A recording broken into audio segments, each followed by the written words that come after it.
Tonight to present to you Menifee Valley Middle School reconstruction update alongside the facilities department.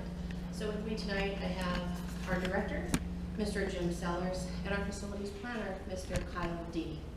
We are going to take you through a $20 million budget for Menifee Valley Middle School modernization, and then bring you all the way up to our $42 million budget for the Menifee Valley Middle School reconstruction. We're going to start with Mr. Sellers, talking about Menifee Valley Middle School prior to renovation.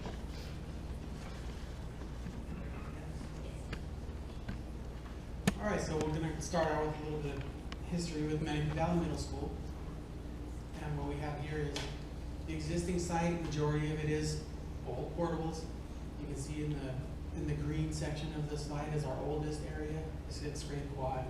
Those are 31 years old, and then there are other portables below, sprinkled from 21 to 28 years old, and then a handful that are 13. And the only permanent structures are the 5 buildings. We have the gymnasium, the locker rooms, the county building, the science building, and the admin. I have that listed here. So the entire site is 46 portables, 9 permanent classrooms, and within 5 permanent structures. Problematic septic system, 1,280 students currently. The site has capacity of 1,810 according to state loading standards, and our district would like to stick around the 1,200 student range. And here's the existing campus the way it is now, with our academics kind of sprinkled around the site. PE and the gymnasium are separate from each other. The hard courts are on one section and the fields are the opposite. So what we had come up with back in 2015 as a district was $20 million in the budget to reconstruct or modernize the Menifee Valley Middle School. Not a lot of community input or stakeholder involvement. What we could have come up with here is probably about 22 permanent classrooms built adjacent to the gymnasium and the science buildings, and demolition of 30 of the 46 portables, which would have left 16 old portables on campus. So that wasn't really what we were after, but that's what that budget could have gotten us. 6 permanent structures with the addition of the 1 new 22 classroom building. The old septic system would remain, but we would have our 1,200 student count that we were after for this assignment. It would look something like this. The gymnasium would be, the gymnasium and PE would be split by the academics area. You can see the lighter lined area of academics where the portables would move into new permanent classrooms. Some of the portables would stay, at 16 of them. And that's where I'll hand it over to Amber. Thank you. So,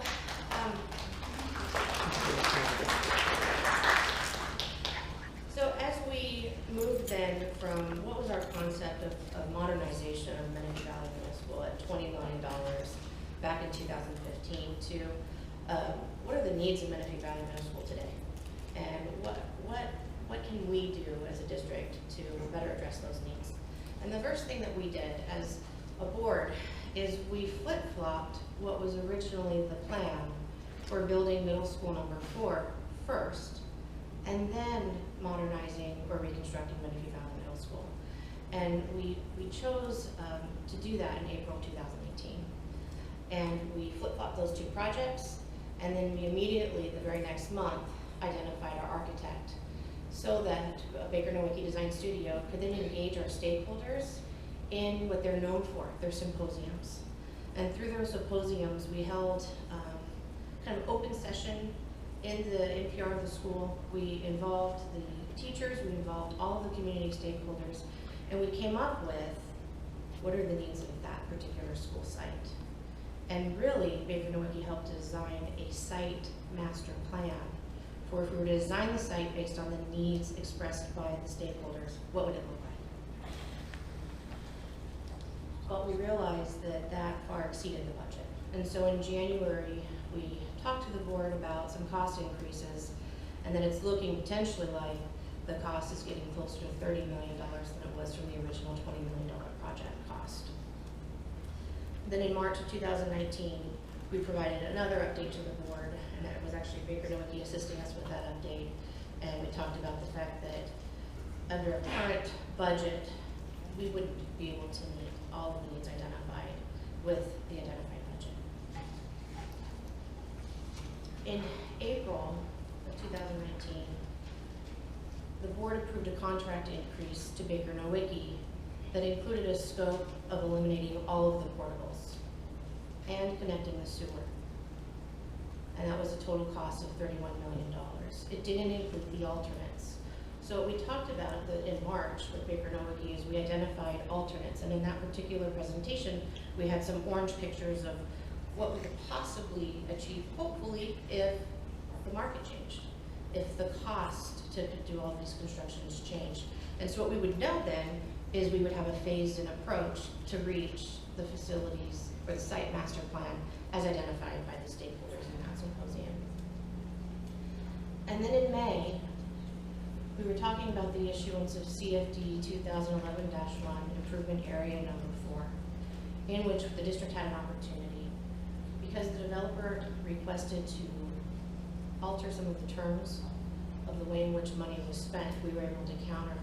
And within those dollars, within that CFD, which is the Audie Murphy area, we could potentially use up to $3 million of Improvement Area 4 funds for Menifee Valley Middle School. And so it was additional funding that had previously been identified in our funding plan. And then all throughout this time period, district staff met with our financing team on a monthly basis to try to see what could we do with the additional finances that we had at our disposal to be able to prepare a plan that allocated $42 million towards the Menifee Valley Middle School reconstruction. Also in June, it was the first time we introduced the budget tracking document for the board when we were awarding phase 1 of the contract. And so it was the first time we showed the conceptual budget at $20 million, and then the budget design scope completion of 39.5, and then TBD, or to be determined, the budget at bid award. We are bidding this in phases. We still will have a TBD, but we have already bid out phase 1 and phase 2. And so in July, we showed the board the total $20 million cost, $39.5 million estimate, and then the cost estimate at each phase 1 and phase 2, and then the budget at bid award for each of those 2 phases. This was the first time we introduced the current financing plan allocation of $42 million. We do have a budgeted design scope of 39.5. So we have identified a financing plan that is greater than what we have a budgeted design scope. And so what we explained to the board at this time is the cost increase of $1 million that we saw in phase 2 based on the bid award could be absorbed by that current financing plan. It was also the time at which the board asked us to do a step-by-step change in budget from the $20 million to the $42 million. And so what you see in front of you is somewhat that. You see the original finance plan. It was identified funding source of Measure Q, which is our GEO bonds. And that was our Series C issuance, which had been either fourth or first quarter in 2020 or 2021. And that was a total of $20 million. When we were looking at financing the $31 million without alternates, we looked at some of our CFDs that could be spent in that area, and how could we spend those dollars. And we increased the amount and the timing for Measure Q, Series B. Those bonds have already been issued. And we increased the amount of funding from Measure Q by about $11 million, and then identified additional funding from CFD 2003-4. As the plan stands today, it's still $30.9 million out of Series B Measure Q funds. All of the funding that is left available in CFD 2003-4 are $500,000. About $800,000 both in improvement areas 3 and 4 for our different CFDs 2011-1, and then our lease revenue bonds of $8.8 million. The lease revenue bonds were not part of the financing plan in the original financing plan, at which we had $20 million identified. And we issued lease revenue bonds about $19 million. And so our current financing plan, $8.8 million of those dollars would go towards the reconstruction of Menifee Valley Middle School. Initially, the lease revenue bonds were to be spent towards Harvest Hill STEAM Academy. What we have seen on this next slide, we're looking at additional funding to the facilities financing plan. We see that we've had some CFDs issue our bonds, additional dollars have come into the facilities program that can be spent both at Harvest Hill STEAM Academy, Menifee Valley Middle School, and in some cases also Middle School number 4. And the total new funding in each of these respective areas is $24 million. And this has occurred from May of 2018 until June of 2019. And we needed that $8 million or the $800,000 that we identified previously, but the ability, or the issuance of bonds with $8 million of improvement area 4 to be able to come up with a total $42 million in the financing plan.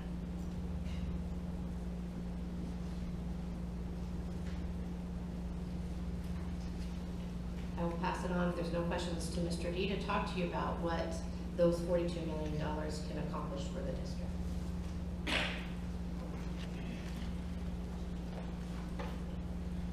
So as Amber touched upon, the $42 million really changes our project from a renovation to a reconstruction. We were able to meet with stakeholders and weigh their needs and wants, and based upon that, we were able to identify areas in this project that would be addressed during construction. So what are we building? We're building a 2,900 square foot brand new library, 38 new classrooms, music and choir additions, stage renovations, locker room renovation, county relocation and modernization, an administrative office renovation that was completed by our maintenance staff over the summer, 12 permanent structures, including the existing admin building, science building, locker room and gymnasium, complete field renovation, built-in shade canopies, flex labs, and outdoor learning areas, hardcourt addition, a connection to sewer, and this would be a target goal of 1,200 students upon completion. So where are we at?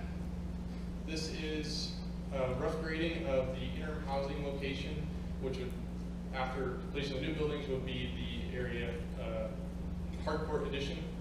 And rough grading is about 90% right now. Currently there's rerouting of plumbing and irrigation. And also interim housing temporary utilities are being planned. And this is the previous library, that would be the new county space. Obviously demo has begun there. And this is what the campus will look like in the end. And then on the next slide, you'll see those new construction aspects on that campus. Thank you.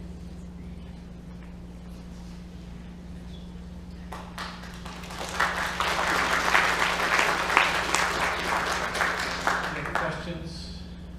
Mr. Jenkins? So on CFD 2011-1 IA3, we have a dish.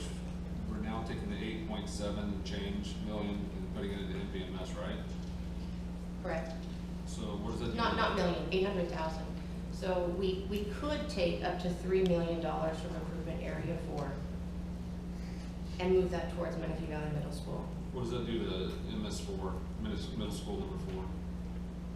So within our financing plan for middle school number 4, we do have additional IA areas identified. And so we will be coming to the board very shortly with improvement areas number 5 and 6, which equal close to $13 million, which also were not previously in our funding plan, but we've been asked to issue those bonds, and so those will be made up for those $1.6 million will be given back to the financing plan for middle school number 4 within those 2 CFDs. What's our projected cost for developing middle school number 4? It's close to $60 million. Close to 60 million. Are we anywhere near that yet? We do have that identified in our funding plan. Right. And the lease revenue bonds for almost $9 million. Where are the lease revenue bonds coming from again? So those were district issued bonds, are our most flexible funding source. And so what you will see as we identify CFDs that are restricted in the area that we can spend those dollars, and I can move the lease revenue bonds around, I will. So initially, those lease revenue dollars were sold and intended for Harvest Hill Steam Academy. But with the Spencer's Crossing CFD issuances, I was able to then take that most flexible dollar and put it towards the Menifee Valley Middle School reconstruction. All right, so Spencer Crossing, that hasn't, it's just additional new homes, or is it additional taxes on them? Or No, it's, CFDs? they're issuing the CFDs, so they're homes that are built and then they have to be at a specific capacity Right. before we can then issue CFDs. So we have, both of our 2019 Series 1 and 2018 Series, were both Spencer's Crossing that we will be issuing in the near future. So there's no one, so we have new CFDs have been issued without driving the public into further tax. Correct, that's correct. Rates are still the same, and then, these were not accounted for in the beginning $20 million budget then. That's correct. We cannot anticipate build out for the developer, so we do not put unknown dollars in our financing plan. Okay, so then we're not, MVMS obviously needs to be redone, restructured badly. That's an obvious, but, so, we're not basically robbing Peter to pay Paul down the road or anything along those No, we're lines not. or whatever. One of the other changes to financing is at the state level. When we identified our original financing plan, we didn't have, state level didn't have bonds issued for funding of construction. And now with the new bonds that were issued, we're in line for a reimbursement for Tabula. And we expect that in 2 to 3 years. Yeah, how much is that? It's about $14 million.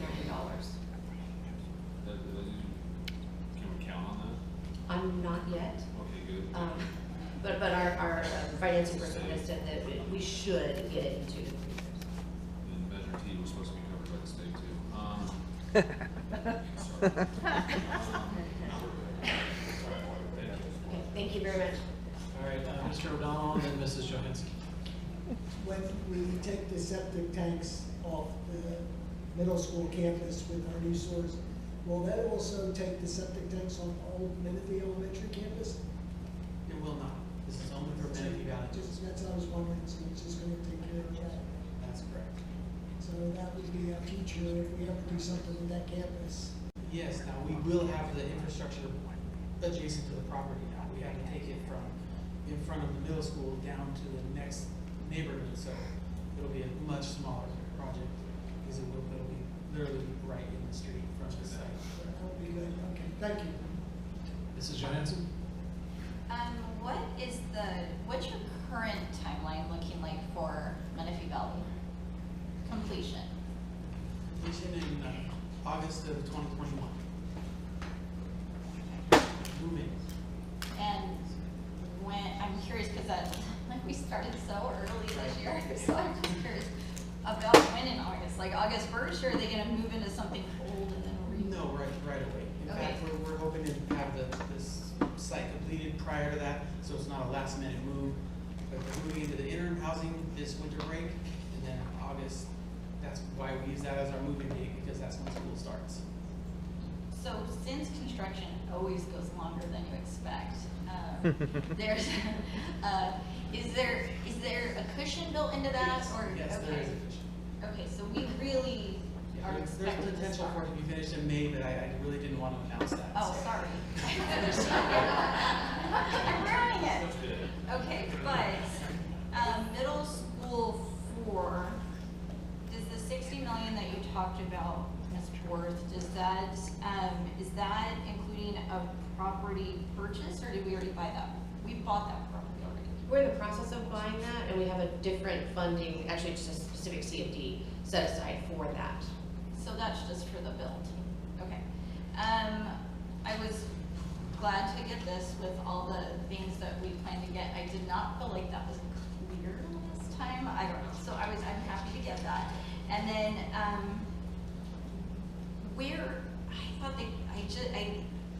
I probably understood this wrong, but I thought the county was going to start in the library this year, and they didn't. So where is the county right now in that space? Are they back behind, like the buildings, the permanent buildings right behind the They're still in admin the, building? they're still in the building they have, the permanent structure they have. So they didn't experience Okay, so sorry, some things that I needed clarification on from the past. So we talk about this, music and choir addition and stage renovation. I felt like I received unclear answers in the past. What does that look like?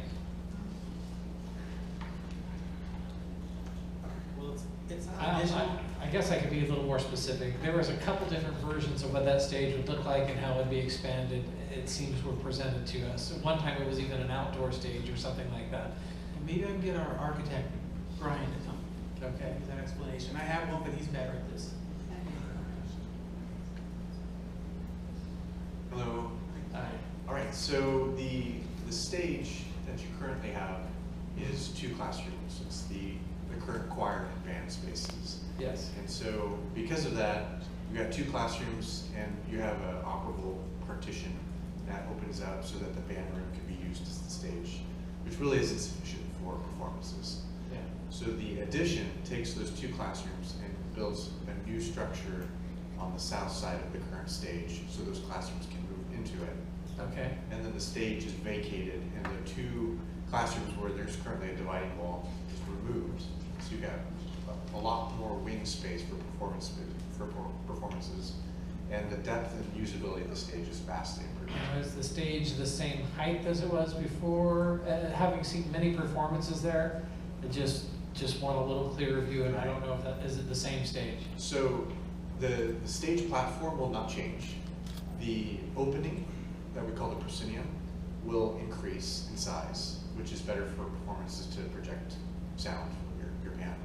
And the depth of the stage will not change, but all of the ceilings will be removed and a pipe grid will be installed really tight to the underside of the structure. And so you will notice an increase in volume of the stage, but we're not actually changing the structure. Okay. All right. Is that too technical? No, that's fine. It's just not what, I mean, it is what we can afford. It's just not what I was hoping for. With that, one more question. Mr. Jenkins, did you have a question as well? Just one more, just curious about the accuracy of the picture. If we could go to slide 24. Are the basketball courts, is that really how, please tell me no. Because if I'm teaching in some of those classrooms where the basketball hoop is right up against my wall. We won't be playing basketball next to the classrooms. All right. That was an overlay of the existing blacktop where the classrooms are going to be, so. Okay, well, they won't be right there next to No, me. they won't be there. Okay, awesome. Mr. Jenkins.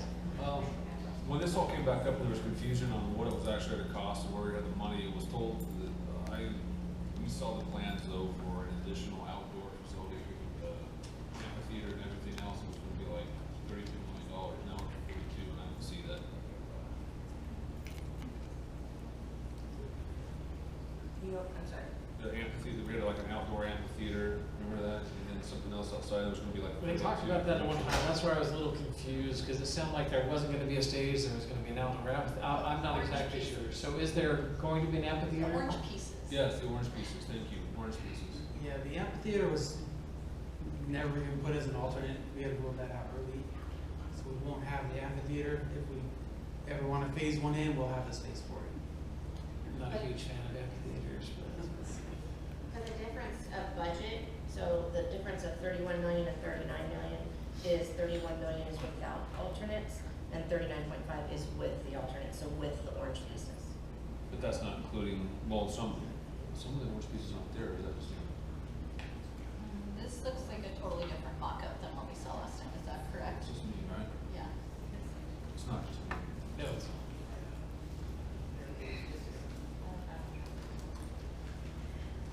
All right, I'm not sure if there's an answer to that question, so. I don't. Mr. think the Jenkins, is amphitheater there a was question? included.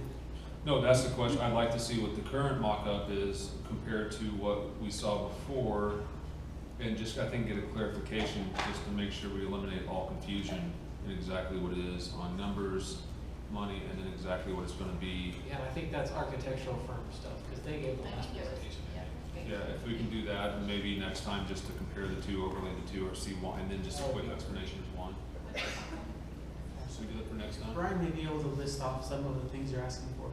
Yeah. So the view that you're seeing is, it's an aerial view. As far as what has changed since the last time that we saw the plans and what you're seeing now, it does include visualization of all the alternates. It just did not, it does not include the amphitheater that we discussed, because that was never included on the list of alternates that we discussed. So I apologize, the graphic is very different than what you're accustomed to seeing in previous presentations, but the three-dimensional objects there do include all the alternates. So for instance, you could see the locker room is in the foreground on the lower left. Just behind it, as you move up, is the band and choir edition, which was included as one of the alternates, and the stage renovation.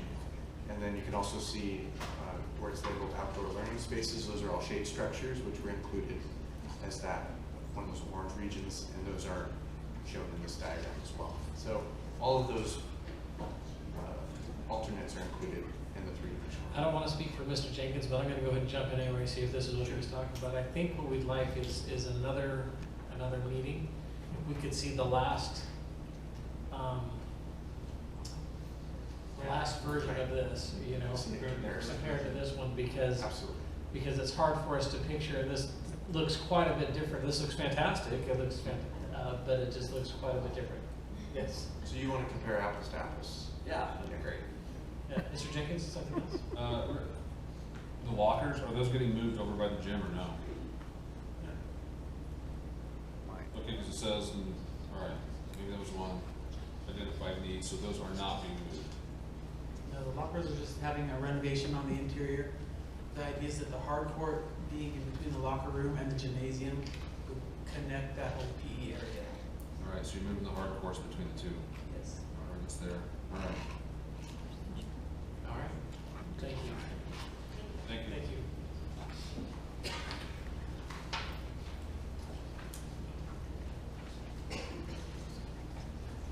All right, item 7, a report from MCCE President. Do we have, I'm sorry, I gotta read some stuff first. Report from the Menifee Council of Classified Employees President. At this time, the Menifee's Council of Classified Employees President may report on items for information purposes only with a maximum time of 10 minutes. The Ralph M. Brown Act limits the governing board and staff's ability to respond to comments on non-agendized matters at the time such comments are made. Do we have a report tonight? Not tonight, thank you. Item 8, report from MTA President, report from the Menifee Teachers Association President. At this time, the Menifee Teachers Association President may report on items for information purposes only with a maximum time of 10 minutes. The Ralph M. Brown Act limits the governing board and staff's ability to respond to comments on non-agendized matters at the time such comments are made. We have a report? Oh, we do. Hello. Hello. I should get used to it. Last time I was ready. Ninja. I wasn't ready. So there are several things I would love to discuss with you, but some of them I feel like I still need some more small time before I discuss it here. So we'll talk more. A couple of things though, I want to thank you for hearing us on the Keenan training about how our teachers need to be given time, and either to be time during their duty schedule to fulfill their Keenan training, or they need to be paid. And I appreciate you hearing us on that. However, that message has not been conveyed yet. And I say yet because tomorrow is a PLC day, and I'm hoping that our management will make sure our principals are sharing that teachers do need to be given time in which to complete their Keenan training. I hate to bring this up again, but I have to. Copies are still an issue.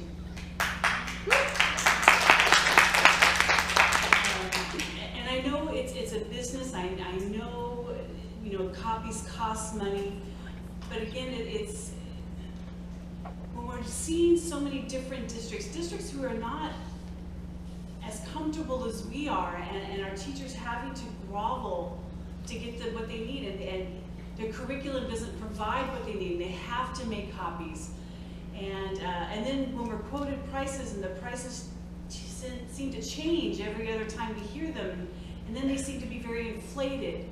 So copies.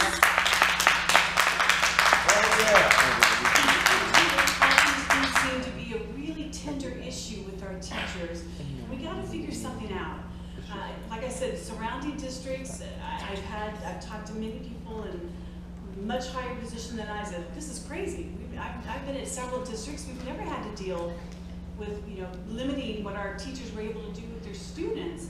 So I think that we're as good as anybody around us. I think that we should be able to come up with a solution to make sure our teachers have what they need and not make them feel bad because they want to do something for their kids that requires that they have the opportunity to make copies.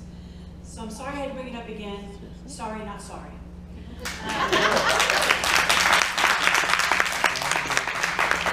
I also appreciate being heard on the fact that we have new SPED language and it's not well understood yet.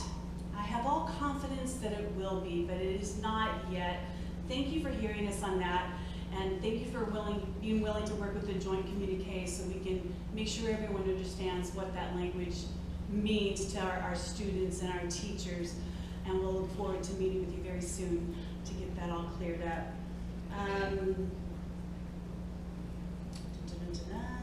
Okay, so it's been a while since we did the survey. And the survey seemed to me, based on what I had read, the community seems to be very much so in favor of unification. I'm going to state clearly.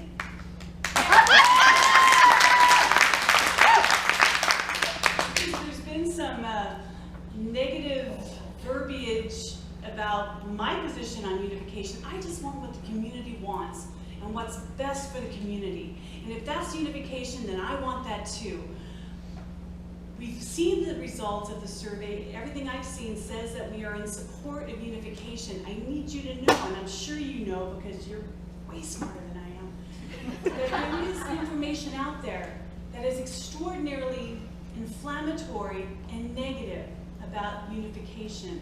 And I implore you to please get in front of this and let's have a message that says, okay, come on guys, let's play nice.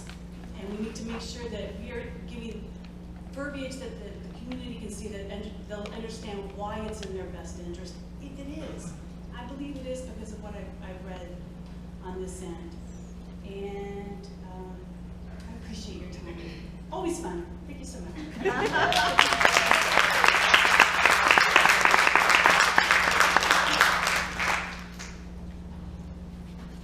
All right, it's item 9, public opportunity. This is the time for members of the public to address the board about items which are not on the agenda.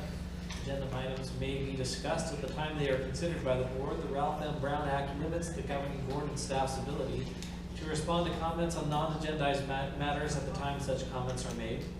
Public comments are limited to 3 minutes per speaker and 20 minutes per topic. Those wishing to address the governing board should step up to the microphone. Preference shall be given to those persons who have submitted a presentation from the public form to the secretary. I would ask that if you do come up, remember to address the board when you're up there, even though we have it off to the side, if you could just address the board. And please excuse me if I don't pronounce the names correctly. I apologize. Sometimes I can't read the writing. I think this is Coley Crew. Please, come on up. Thank you.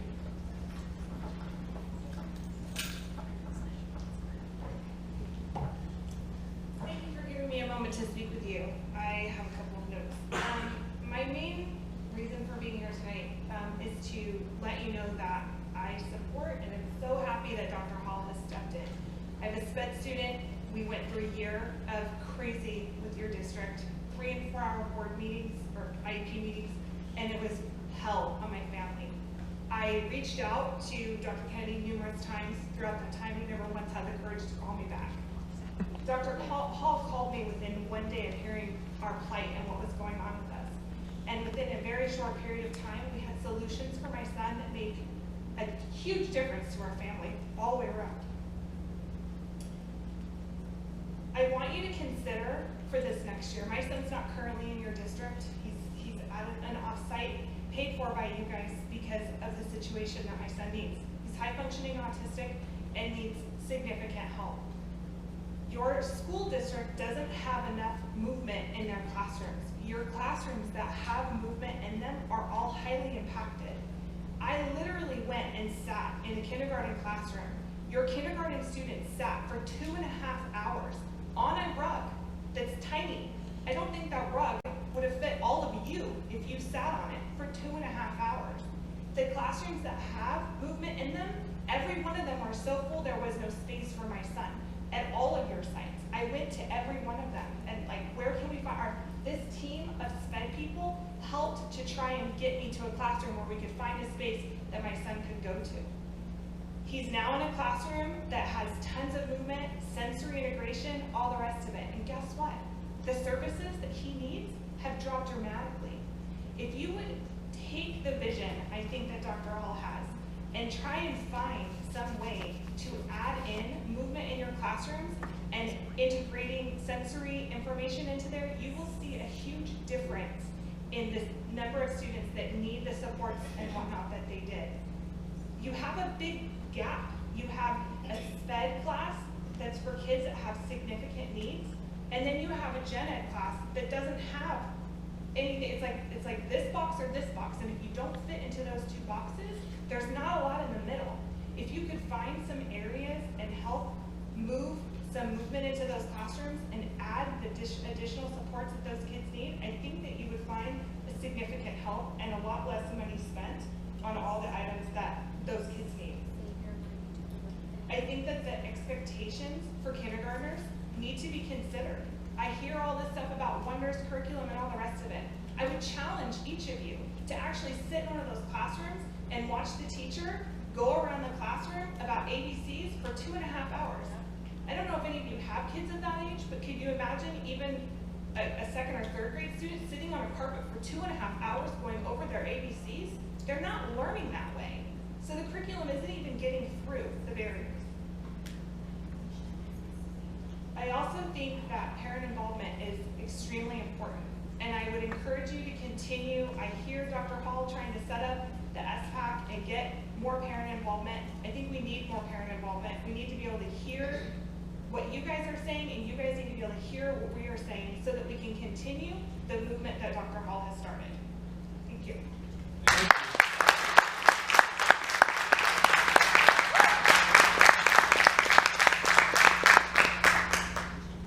All right, Debbie Pucciarelli.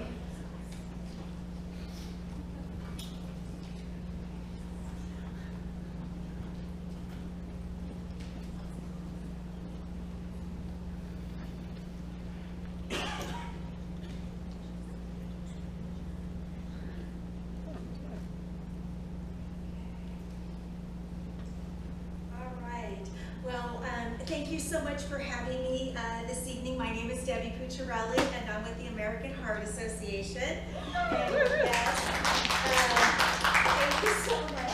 Sidebar to your AEDs, amazing, wonderful, and I'm going to send some videos of amazing work that AEDs have done that I know of, so just incredible there. But the reason I'm here this evening, I'm just so excited, is because I'm able to present a grant of $4,200.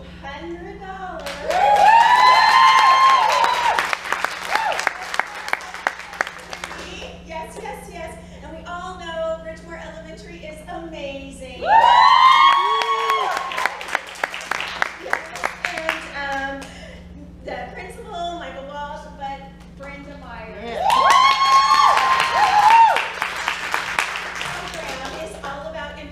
Students to take a challenge, and under Brenda's leadership, over 45% of the students at Ridgemore Elementary not only took a challenge to make their own heart health better, but also we empowered them to challenge others to think about their own heart health. So that is just incredible. I just love being, I'm always inspired by Brenda and Michael and what they are doing at their schools, as well as a lot of our other Menifee schools. I've been able to work with them for 2 years now, and they have raised over $10,000 for the American Thank you. With their life-saving research has just been incredible that we've been able to make such a difference in the community. And I just have to say, this was the first year that the American Heart Association gave out grants, $400 in funding this past year. We had 5 million grant requests across the nation, and I am able to give $4,200.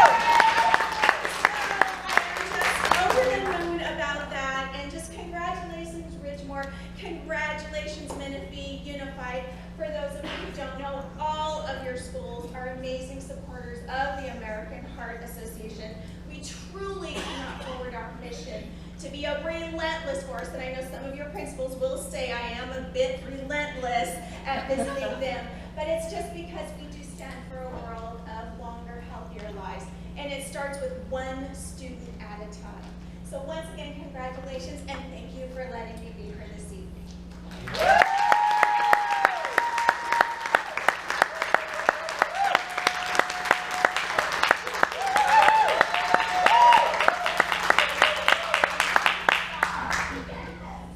All right, Brianna Hardin.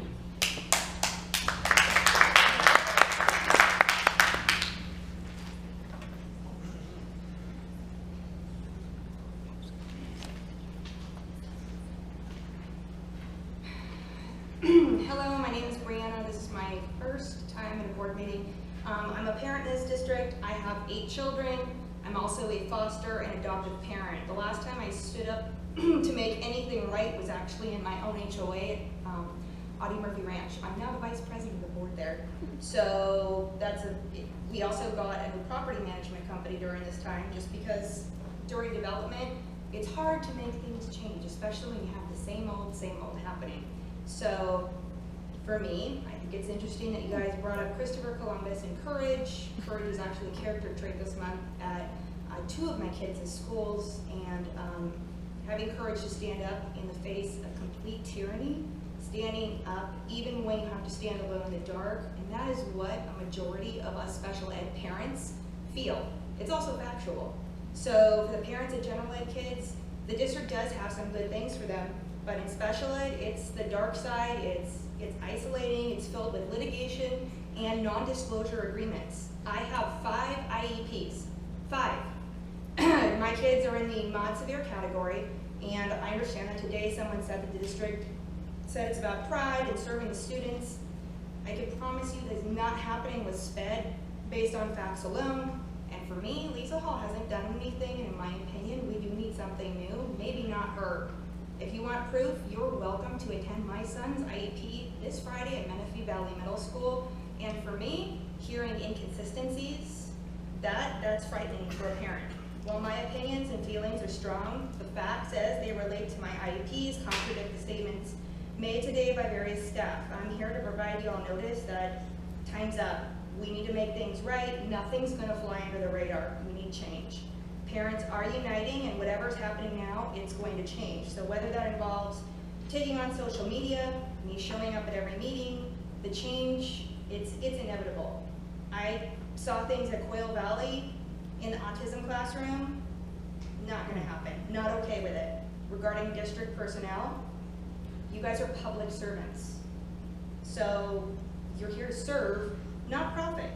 I don't think anyone should be paid, well, look at Transparent California.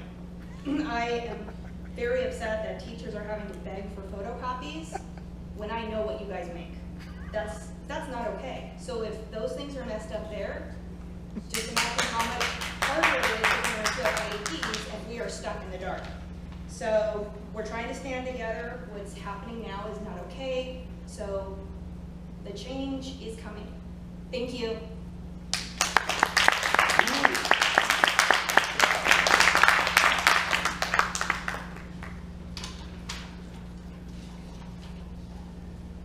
All right, item 10, action session 10A, approval of agenda. It is recommended the governing board approve the agenda as presented. Do I have a motion? I'll give you a Sir? motion. Mrs. Sir? Johansson? You didn't call for any speakers. You said that you give time to those who submitted as well as those who didn't previously, but priority for those who submitted. What's our protocol? Can we take somebody out? You can. Yep, you have 3 minutes. Thank you, sir. Brianne, please. Okay,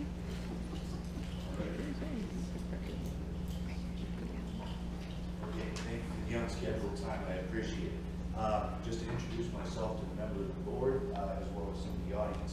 I am a retired Sergeant First Class from the United States Army Richmond Army, also tenured with the Army Corps of Engineers. Brought myself here as both a resident and a parent, as well as someone who is quite familiar in a lot of the processes which go on in things things such as new school buildings, whether it be in Baghdad, Iraq, or Menifee, California. So on that note, I'm here to kind of ask about a couple of things that myself and some other parents are very concerned about. To say the least, we've not really gotten any qualitative answers about this.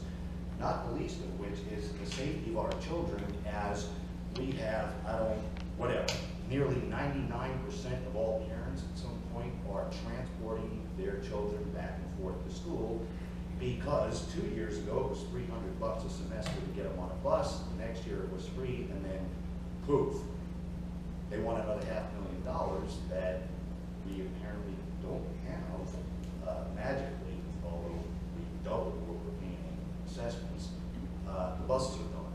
So the question is, what are we going to do about it and how? Because again, I would have to concur that we're a bit comfortable around here in some areas to turn around and say that our kids' safety being put second place to some of these creature comforts that could have come later is acceptable. It's not. And when I talk about that, I'm not just talking about the congestion of the traffic. I think most folks in this room are aware of the fact that it's kind of the Indy 500, except without any flags out there. I'm sure we're aware of some driving incidences, injuries, and things like that. We need to address that. Not maybe, not hopefully. It must happen. And so my question to the board is, what will be done and when, not if? On that note, I would also like to take the time to second the previous comment that I don't think it is acceptable that we have teachers scrounging. I'm not pleased with that. I am quite pleased with a lot of the effort I've seen from a lot of my children's teachers. I'm not pleased that they have to scrounge, beg, borrow, or steal when in fact we have achieved a level of comfort which, although it's desirable, should probably have come after the needs of the children were addressed and the teacher's ability to perform for those children was given the first priority. I yield the remainder of my time. Thank you.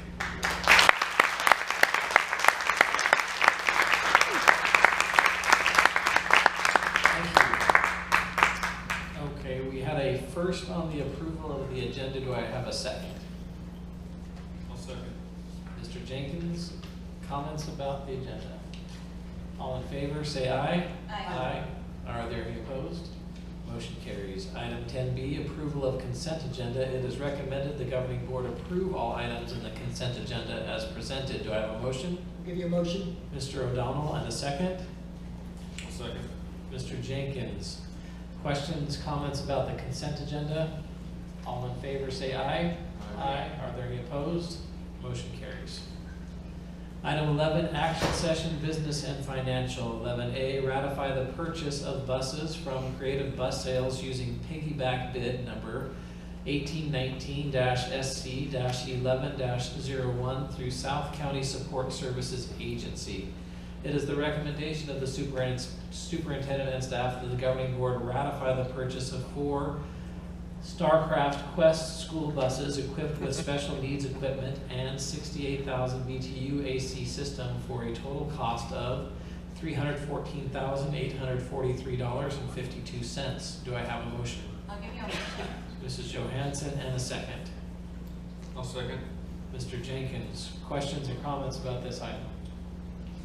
Mr. Jenkins? So this is just for SPED, right? Yes, that's correct. All right, and this covers all of our needs so far? So far, yes, we are reaching capacity within our routes though.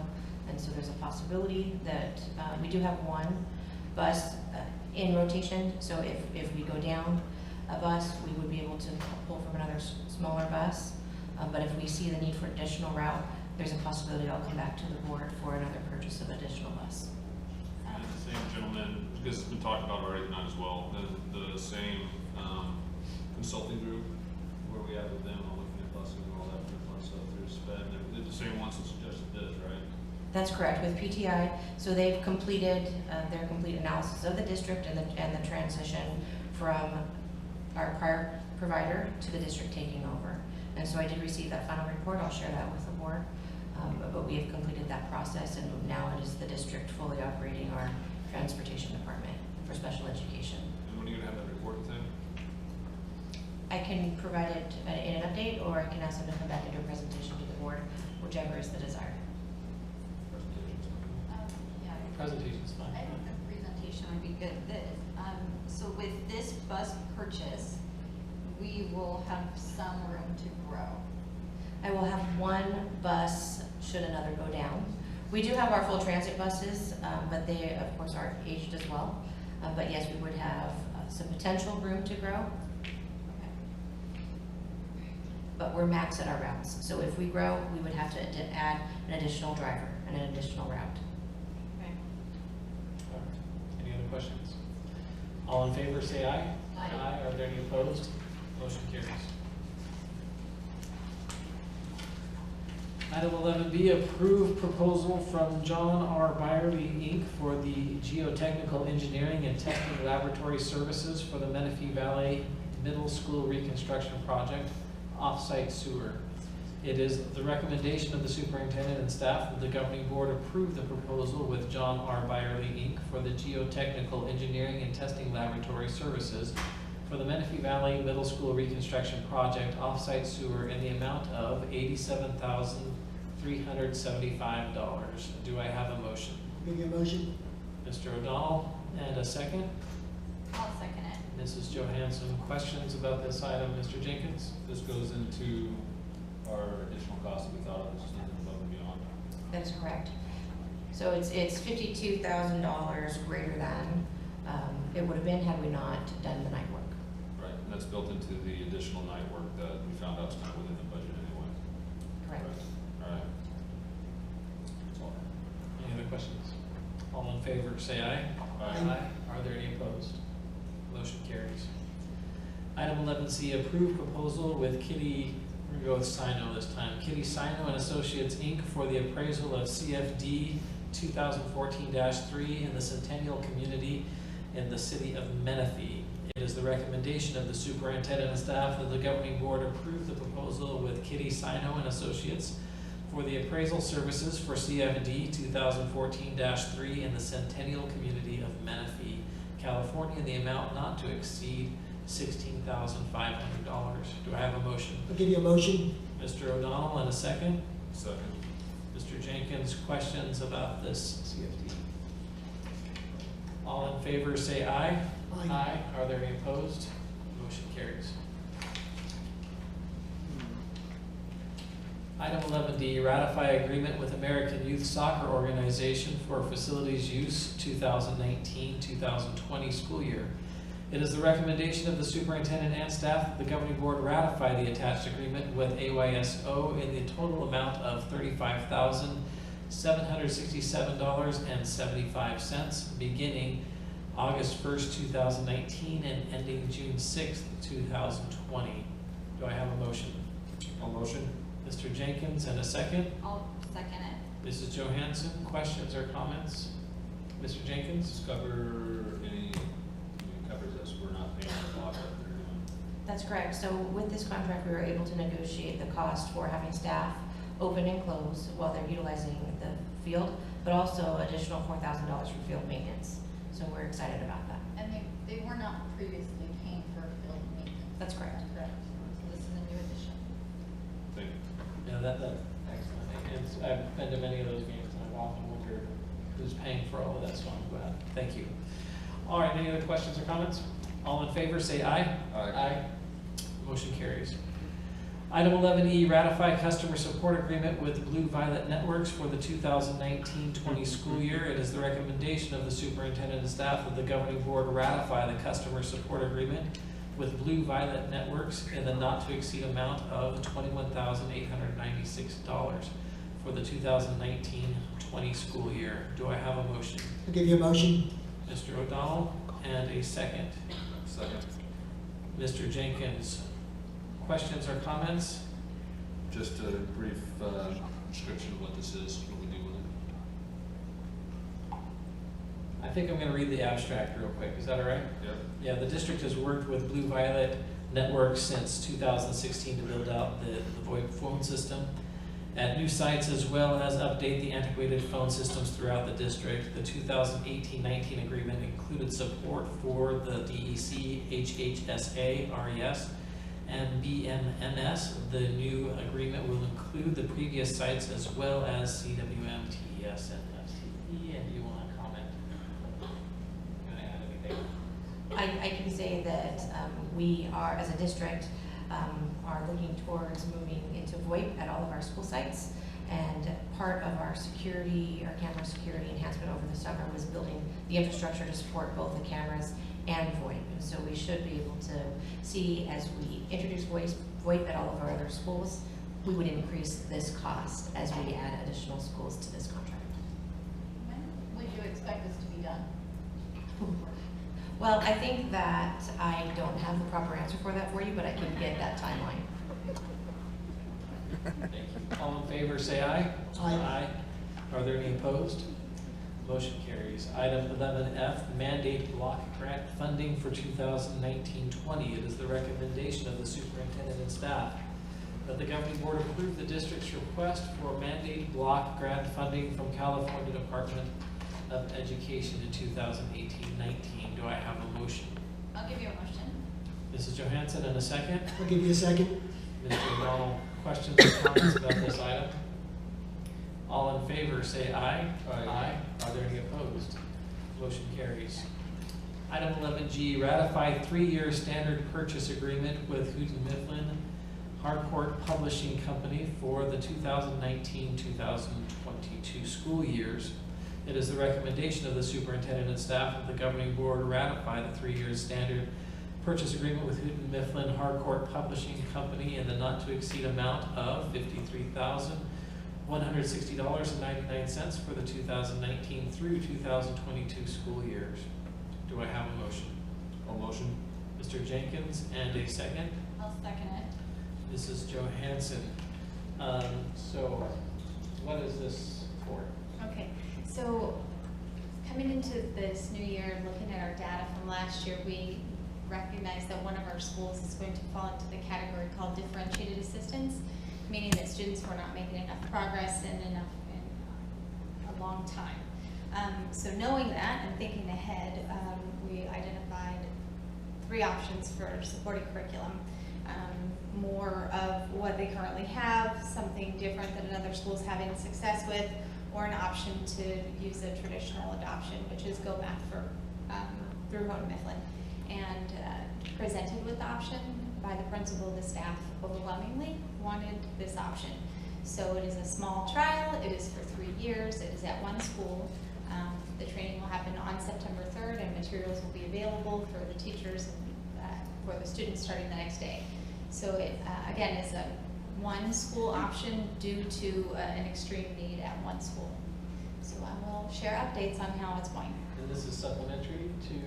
It is, we're actually using the block grant money, so what we're looking at is to improve the whole school, but it's students who do not fall under the category of special ed and do not fall under the category of low socioeconomic. It's students who are just not making progress. So this is an intervention. It's supplementary, yes. So they still have our current adoption and they'll be able to use this as well. Any other questions?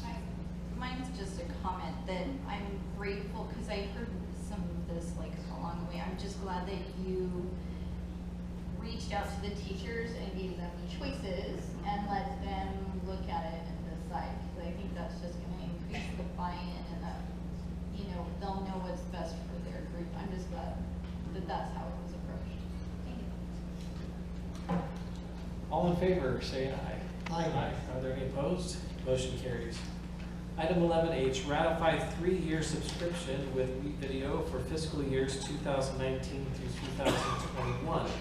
It is the recommendation of the superintendent and staff that the governing board ratify a 3-year subscription with Video in the not to exceed amount of $18,750 for fiscal years 2019 through 2021. Do I have a motion? I'll give you a motion. Mr. O'Donnell, and a second. I'll second. Mr. Jenkins, do we have questions about this item? What exactly is it used? I mean, I see what the rationale is with the financial impact and all that, but what do they actually use it for in the classrooms and such?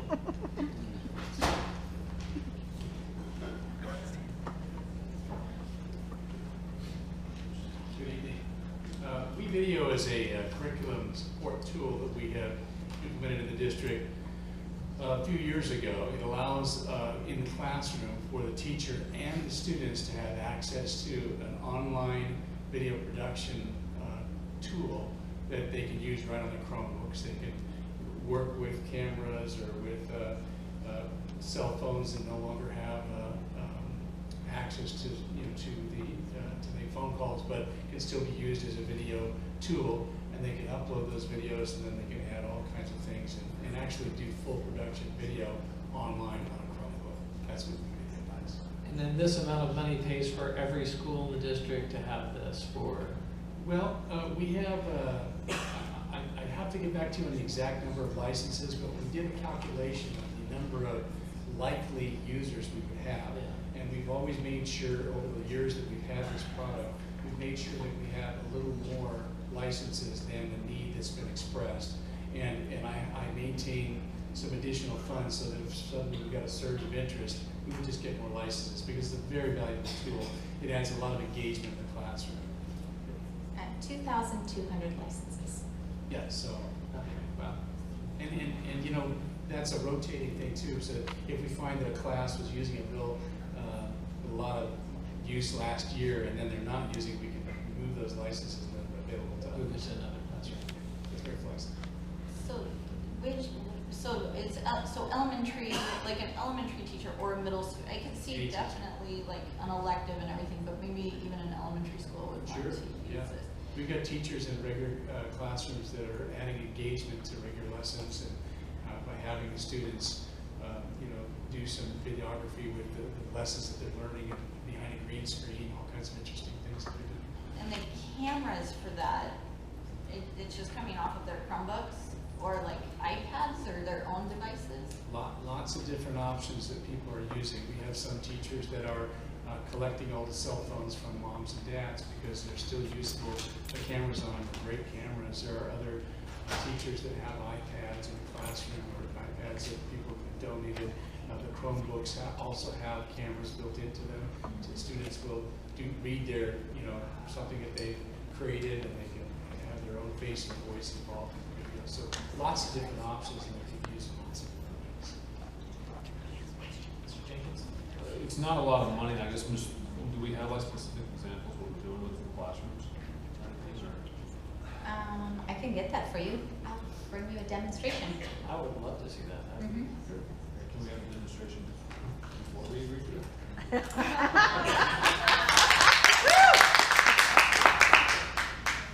Is this time sensitive? Is what? It's a ratification. So it is something that I believe we're currently using in our. It is a ratification now. We've been using WeVideo for the last several years in the classroom, and it's being used effectively by teachers. And this is a renewal of an existing subscription so that we can continue to use this tool in the classroom. Yeah, I have no problem. It seems like it's been there. I'm just wondering what we're using it for. And it doesn't seem like we know exactly what it's being used for. And again, it's not a lot of money, but it's one of those of where I like to postpone the, if we put it off just for a couple of weeks. I'm sure if they want to do the subscription, they're going to put it off for a while. No problem. Can the public second the motion? We have a legitimate concern with regards to those funds. Is it going to stop like an elective class from running? No.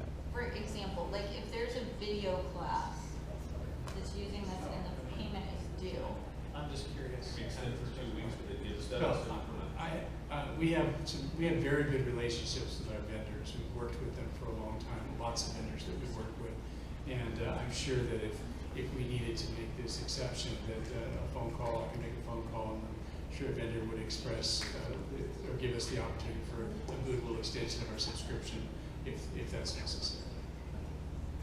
So I guess we'll pass a motion. We need to have a pro vote on it, and basically changing this, as I understand it. So we have to have somebody else vote in favor of that as well.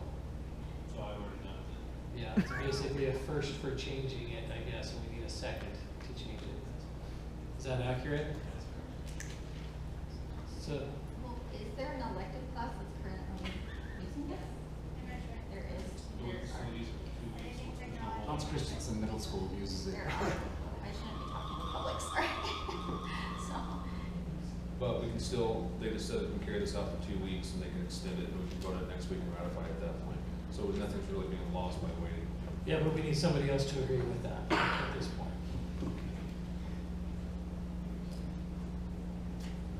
If I may discuss, I suppose, it doesn't affect me a whole lot. I understand what you want to do, and like you said, the amount isn't much.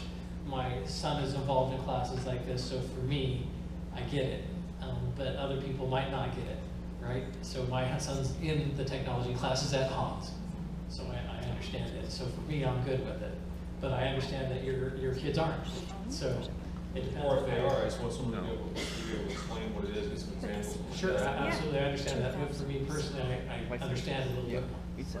So, I probably won't second it, that's where I'm going, but if somebody else would like to, I'm okay with it. I'm just afraid that we haven't talked to this vendor yet, and so shutting down the elective, like the potential of doing that, I just don't want to do that. I think I'd rather keep it safe. I guess from a sales background, no one's gonna lose a 3-year subscription for 2 weeks.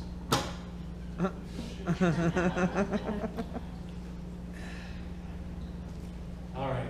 I'm not gonna give a second. I think what we ought to do is vote on this and then have a presentation. But that's for 3 years. I don't believe that they're already using it. All right. And it's fine, I appreciate the discussion, how it's going here, but we are gonna have a vote. It's gonna be an individual vote at this time because it just feels like it's gonna be a little bit different. So, Mr. O'Donnell? Yeah, I approve it, yes. Yes. Mr. Jenkins? No. Mrs. Johansson? Yes. And I'm gonna vote yes as well. Thank you. Steve. All right, item 11I, ratify independent contractor agreement with A+ in-home tutors for the 2019-2020 school year. It is the recommendation of the superintendent and staff of the governing board ratify the independent contractor agreement with A+ in-home tutors in the not to exceed amount of $25,000 for the 2019-2020 school year. I'm going to go ahead and read the summary abstract. A+ in-home tutors provides teachers to deliver mandated home hospital and compensatory instructional services for special education students. Do I have a motion? Give you a motion, this is required. Mr. O'Donnell, and a second. I'll second. Mr. Jenkins. Any questions? All in favor say aye. Aye. Are there any opposed? Motion carries. Item 11J, ratify independent contractor agreement with Leaps and Bounds Pediatric Therapy, Inc. for the 2019-20 school year. It is the recommendation of the superintendent and staff that the governing board ratify the independent contractor agreement with Leaps and Bounds Pediatric Therapy, Inc. in the not to exceed amount of $11,000 for the 2019-2020 school year. Do I have a motion? I'll give you a motion. Mrs. Johansson, and a second? I'll second. Mr. Jenkins. Questions or concerns about this item? This is just our OT folks. Okay. And physical therapy as well. All in favor, say aye. Aye. Are there any opposed? Motion carries. Item 11K, approve independent contractor agreement with New Metascan 2 LLC for the 2019-20 school year. It is the recommendation of the superintendent staff that the governing board approve the independent contractor agreement with New Metascan 2 LLC in the not to exceed amount of $25,000 for the 2019-20 school year. Do we have a motion? I'll motion. Mr. Jenkins, and a second? I'll second it. Mrs. Johansson, I'm going to go ahead and read the abstract as well before we vote. New Metascan 2 LLC provides contracted healthcare professionals and/or special educators like LVNs, RNs, speech therapists, and more that provide mandated services to special education students. Do we have any questions about this item? All in favor, say aye. Aye. Are there any opposed? Motion carries.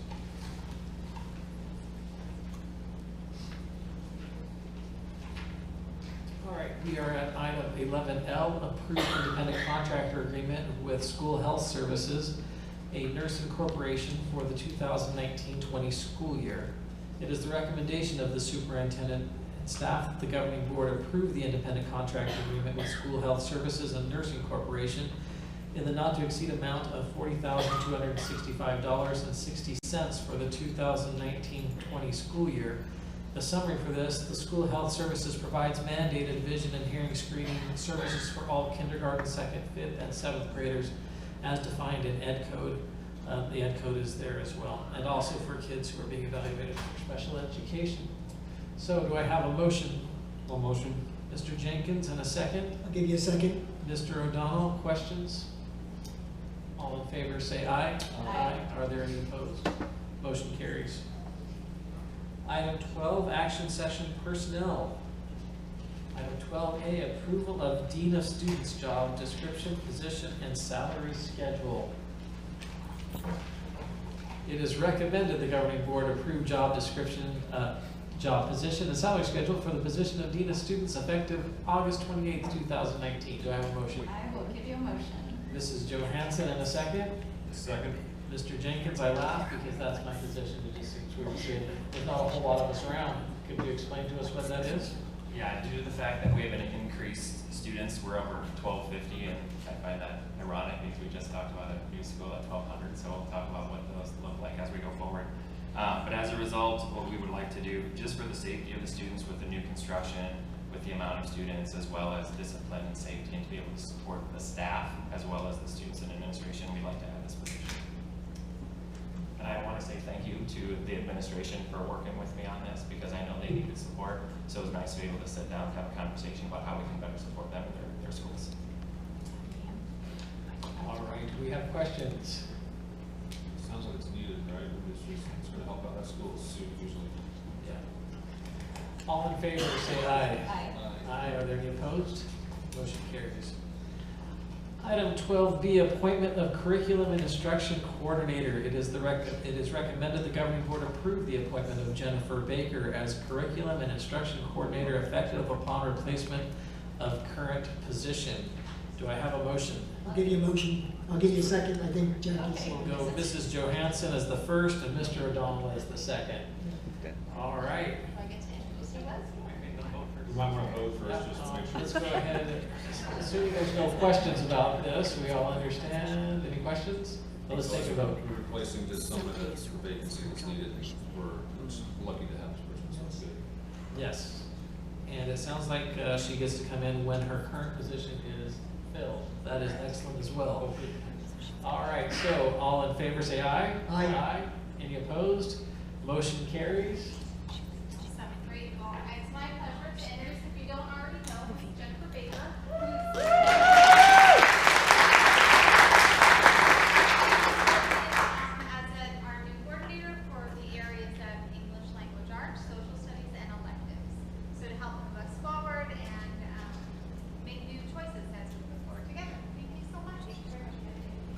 Thank you. Item 12C, appointment of Director of Continuous Improvement and Accountability. It is recommended the governing board approve the appointment of Dr. Julie Hong as Director of Continuous Improvement and Accountability, effective September 3rd, 2019, pending clearance and release from current district. Do I have a motion? I'll give you a motion. Mr. O'Donnell, and a second? I'll second. Mr. Jenkins, questions? When do we get her? Upon approval of her other district. Just want to make sure that's gonna be the day. We got All- a release and everything, so we're good to go. All right. All in favor? Aye. Say aye. Aye. Are there any opposed? Motion carries. I'd like to introduce at this time, my pleasure, Dr. Julie Hong, who is joining us as a sitting director in a neighboring district. So we're super lucky to steal talent from local areas to build what we are working towards. So she'll be a great addition to our team as we had a vacated position. Again, many talented applicants, and we're so thankful that we found the perfect one for our needs. And I forgot to mention principals who helped immensely opening the school year. So principals, forgive me, I didn't read all of my notes. But you're going to love working with Dr. Hong, and together we're going to do really great things. Thank you so much for being here.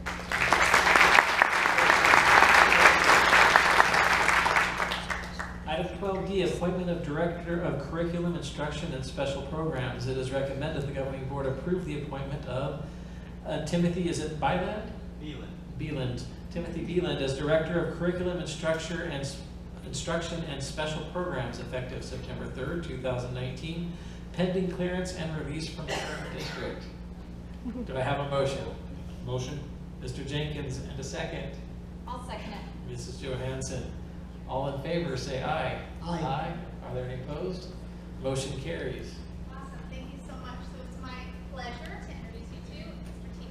Tim Beelan, who is joining us as a sitting principal. And if there's any social studies teachers in the house, he'll be joining you on September 3rd as we're looking at the framework for social studies, matching that with the standards and thinking ahead towards an adoption in that area. So lots of opportunities here in Menifee, and again, many, many qualified applicants. And we're so thankful that talented people from our neighboring areas are interested in Menifee. So welcome. We're so excited to have you.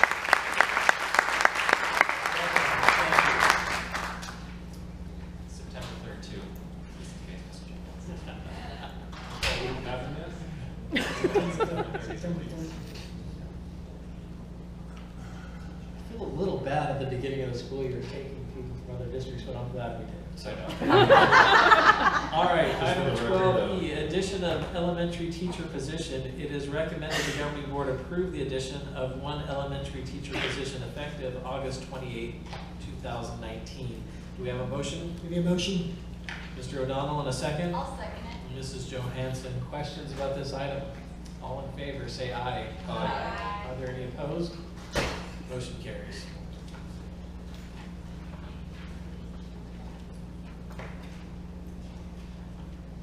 Item 12F, addition of instructional aid 3 positions. It is recommended the governing board approve the addition of 2 6-hour instructional aid 3 positions effective August 28th, 2019. Do I have a motion? All motion? Mr. Jenkins, and a second. I'll second it. Mrs. Johansson, questions about this item? All in favor, say aye. Aye. Are there any opposed? Motion carries. Item 12G, addition of instructional aid 3 positions. It is recommended the governing board approve the addition of 4 6-hour instructional aid 3 positions effective August 28th, 2019. Do I have a motion? All motion? Mr. Jenkins, and a second. Give you a second? Mr. O'Donnell, any questions about this item? All in favor, say aye. Aye. Are there any opposed? Motion carries. Item 12H, addition of licensed vocational nurse position. It is recommended the governing board approve the addition of 1 7-hour licensed vocational nurse position effective August 28, 2019. Do we have a motion? Motion?